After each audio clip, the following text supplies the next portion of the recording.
விண்ணோடு மேளச்சத்தம் என்ன, மண்ணோடு சின்ன தூரல் என்ன,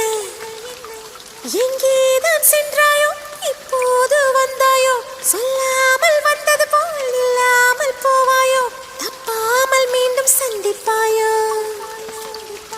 நீ வரும்போ